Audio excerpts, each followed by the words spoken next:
Here we're looking at a house that we just started in Ocean Beach, and this house is technically a remodel, and it's really a new house, but we're leaving 50% of the existing studs. That keeps us under the threshold for coastal commission permit and for a new construction permit, which saves the homeowner tens of thousands of dollars and several months of plan review and permits. It's a bit of a game, but that's how we do it. So if you see here, we have stripped the house down to the studs. All the nails are out, all the wiring, everything.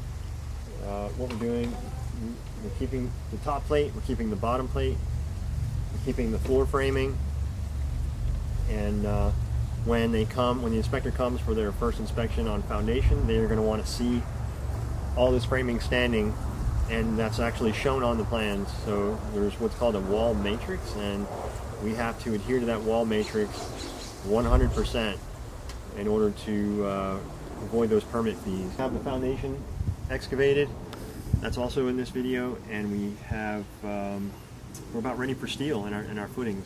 Pad footings will be we'll have steel and concrete in them, new pad footings on all the corners of the existing house, and then the new addition in the back of the house will not have pad footings. It's just going to be perimeter stem wall footings, just like you see here.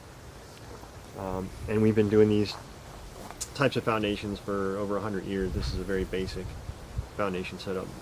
Wood frame subfloor. We're going to leave the existing 2x6 floor joists, but we are going to add to that and put some 12-inch TJIs in there, some engineered flooring just to make it stiffer. So as you can see here, we have all the footings already roughed in. So now what we're going to do, since the footings are roughed in, we'll clean them up. They have to be super clean inside, no rocks, no debris, no trash. The cleaner they are, the more likely you are to pass inspection. Inspectors don't like it when they come to the job and they see a bunch of garbage in there, and they don't want to see any dirt contacting the rebar. We'll do another video on that later.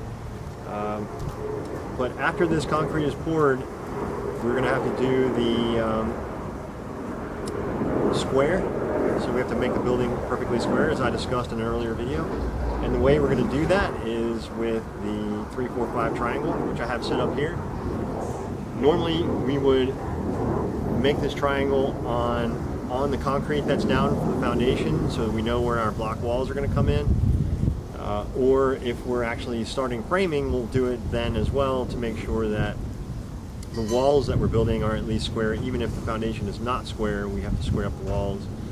So we would normally do this not with 3 tape measures, but with 1 or 2 tape measures, where we just make a mark and then transfer that into a triangle. So you can do it with 3 tape measures. If you see here, what's most important is that wherever you're marking, or if you're using a tape measure, you have to be very exact. So you'll notice we have these 2 tape measures meeting exactly in the center and at the end, and then this tape measure is exactly in the center on that 10-foot mark. So it's a 3-4-5 triangle, and what that means is any number times 3, 4, 5. So I picked 2 because we have a small triangle to look at. So 2 times 3, 2 times 4, 2 times 5, 6, 8, 10 is our triangle, and you can do that, 3, 6, 9, whatever, and you can extrapolate that into a really large triangle. If you have a big building and a long run, you want to use those bigger numbers so you can be more accurate. Also, you can do it with a laser, which I'll show you in another video. They do make lasers that give you a perfect square. As I said before, it has to be done kind of early in the morning or at night when you can actually see the laser. When it's sun shining like this, it's like impossible. So there's a 3-4-5 triangle. It's been used for a really long time and it works well, but you have to make sure that it's completely accurate, that you're exactly on those marks. If you're off an 1/8 inch, 1/4 inch, especially over 20 feet, you're going to really cause problems on your framing later on. So that's it for today. Thank you.